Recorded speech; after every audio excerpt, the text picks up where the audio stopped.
Hello, welcome to English with Priyanka. ये एक ऐसा प्लेटफॉर्म है जहां आप इंग्लिश को सिंपल ट्रिक्स और सिंपल रूल्स के थ्रू सीखते हैं। हमारी पिछली क्लास में हमने क्वेश्चन फ्रेमिंग ये टॉपिक शुरू किया था, जिसमें हमने यस और नो वाले जो आंसर्स होते हैं उनके क्वेश्चन किस तरीके से बनते हैं, हेल्पिंग वर्ब का यूज करने से जो क्वेश्चंस बनते हैं उनको सीखा था।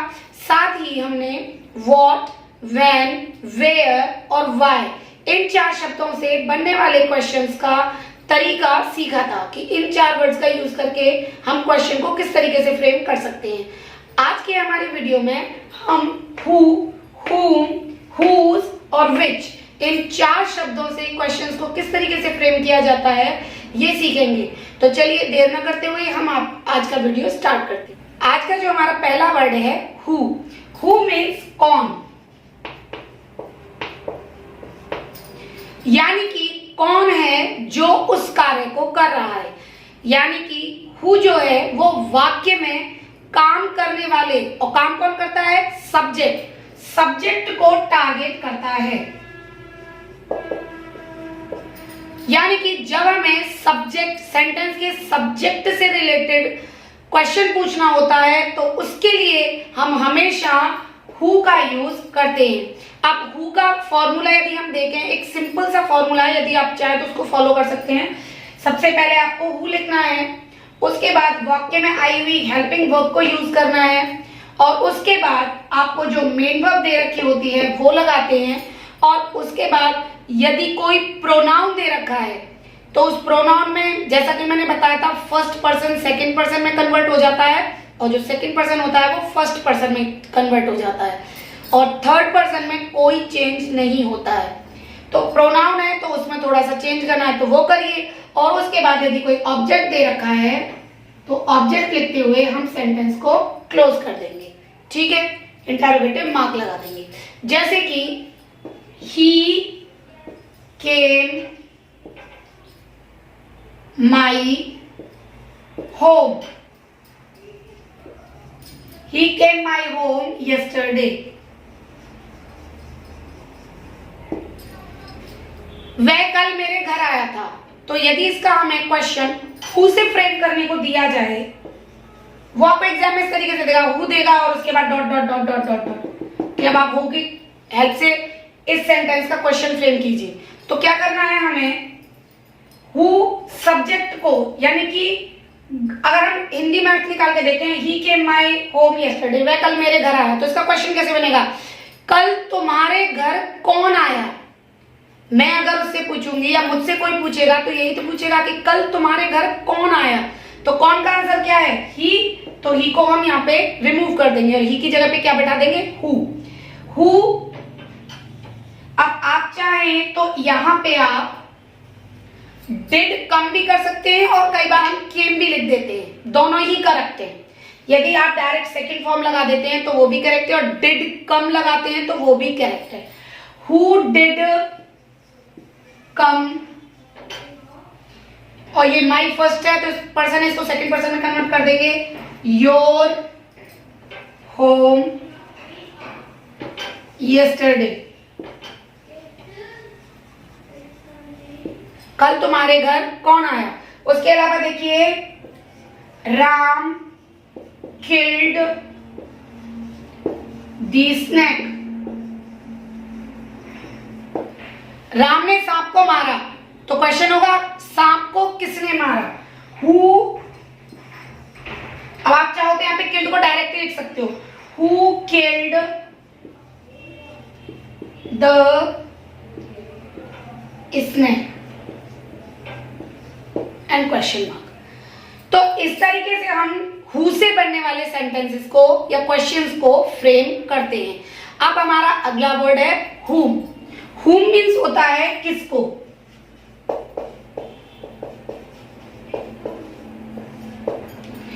whom मीन्स होता है किसको, यानी कि जो whom है वो सेंटेंस में ऑब्जेक्ट को टारगेट करता है कि आपने किसको कोई काम दिया या करवाया।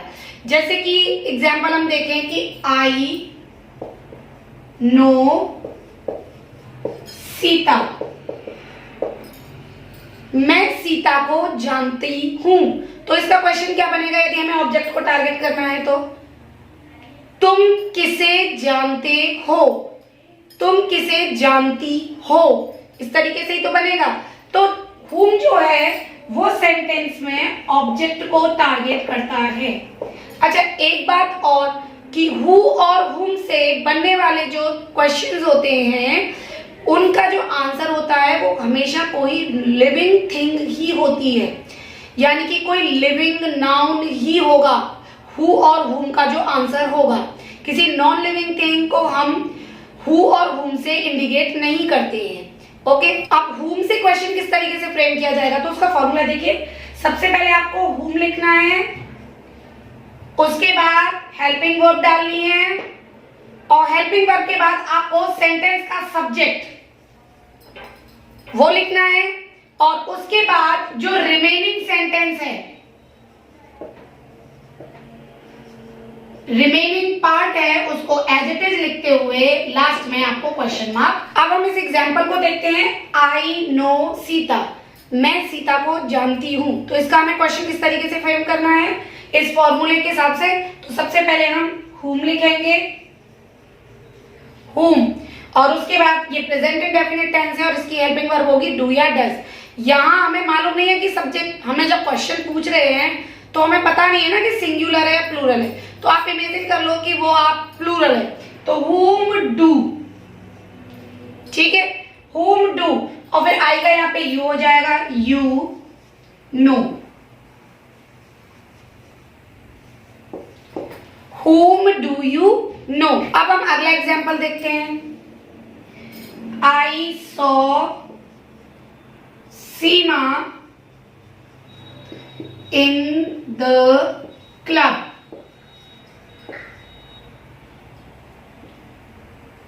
I saw Seema in the club।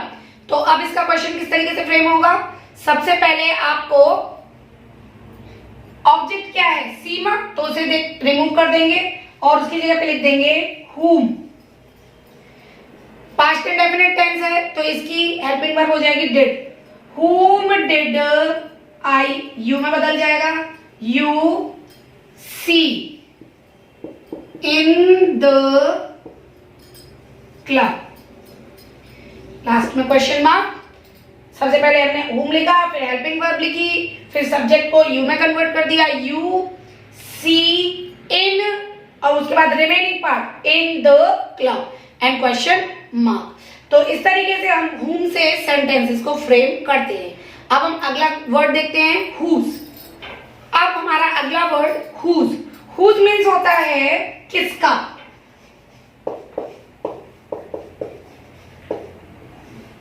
किसका। whose जो है वो वाक्य में आए हुए प्रोनाउन को टारगेट करता है। किसे टारगेट करता है? वाक्य में नाउन से जस्ट पहले जो प्रोनाउन आया होता है उसे टारगेट करता है। जैसे कि my book, whose book, your pen, whose pen, इस तरीके से। तो whose हमेशा वाक्य में नाउन से पहले जो प्रोनाउन आता है उसे टारगेट करता है। तो whose से बना जो whose है वो किसे टारगेट करता है? प्रोनाउंस को।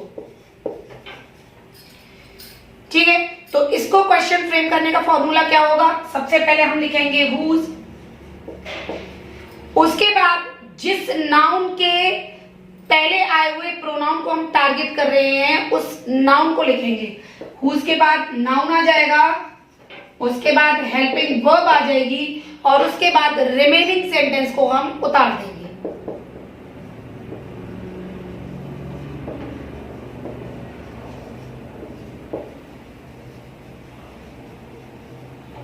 प्लस क्वेश्चन मार्क, हमारा सेंटेंस कंप्लीट, क्वेश्चन फ्रेमिंग हमारा हो जाएगा। अब देखिए, जैसे कि दिस इज माई पेन। अब इसका क्वेश्चन हमें फ्रेम करना है तो किस तरीके से करेंगे? यहाँ पे प्रोनाउन कहां दे रखा है? माई, तो हम इसी को टारगेट करेंगे। तो whose of a pen, whose pen, helping verb is, और लास्ट में क्या बचता है हमारा? this, whose pen is this। ठीक है, जैसे कि Mohan sold your car yesterday.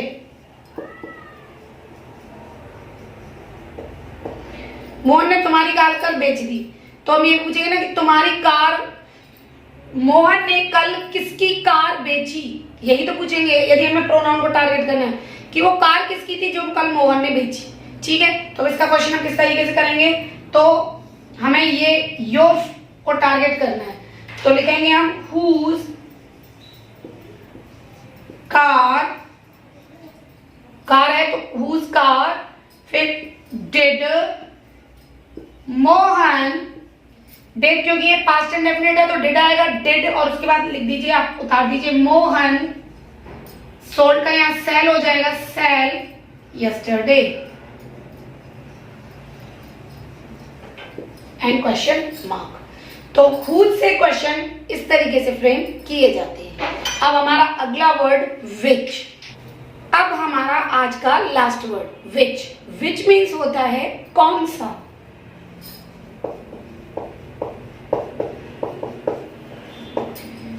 विच जो है वो सेंटेंस में सिलेक्शन या कोई प्रेफरेंस उसे शो करता है। हम किसी चीज को कि हमें ये पसंद नहीं है, ये पसंद है, या कोई चॉइस है 2 या 3 या मैनी थिंग्स में से हमने कोई चीज चॉइस करी है, उसको शो करने के लिए या उसके बारे में पूछने के लिए हम विच से क्वेश्चन फ्रेम करते हैं। जैसे कि अगर हमें क्वेश्चन विच से फ्रेम करना है तो हम कुछ इस तरीके से सेंटेंस लेंगे, जैसे कि आई लाइक ग्रीन शर्ट। जैसे कि आप शॉप पर गए, आपको 2 शर्ट दिखाई गई, एक ब्लैक थी एक ग्रीन थी, एंड समवन आस्क्ड कि विच शर्ट डिड यू लाइक या do you like, which shirt did you like, तो आप कहोगे आई लाइक्ड ग्रीन शर्ट, मुझको ग्रीन शर्ट बहुत पसंद आई थी। तो इस तरीके से हम अपनी सिलेक्शन या अपनी प्रेफरेंसेस या चॉइसेस को दिखाने के लिए विच का यूज करते हैं। तो इसके लिए विच के लिए हम सबसे पहले विच लिखेंगे, और जिस किसी भी नॉन लिविंग थिंग, विच का यूज हमेशा नॉन लिविंग थिंग्स के साथ ही होता है, ये भी बात आप ध्यान रखिएगा। जो नॉन लिविंग थिंग है जिसके लिए हम कोई सिलेक्शन या चॉइस रख रहे हैं उसको रखेंगे हम साथ में, वो जो नाउन है उसको रखेंगे, उसके बाद आप हेल्पिंग वर्ब रखोगे और उसके बाद जो आपका रिमेनिंग पार्ट है आप वो लिख दोगे।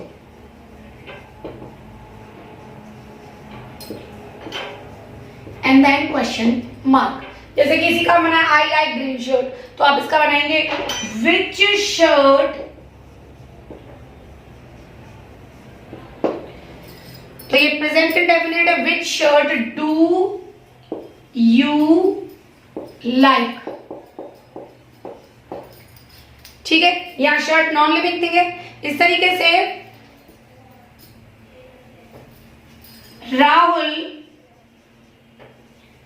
prefers black tea। राहुल को ब्लैक टी बहुत पसंद है, तो इसके लिए हम कहेंगे विच टी, क्योंकि टी भी कई प्रकार की होती है, लेमन टी और ब्लैक टी, मिल्क टी। तो इस तरीके से विच टी डज राहुल, क्योंकि सेंटेंस का जो सब्जेक्ट है वो राहुल है और राहुल सिंगुलर है, which tea does Rahul prefer, and question mark. तो इस तरीके से आज हमने हु, whom, whose और which इन 4 शब्दों से क्वेश्चन फ्रेम करना सीख लिया।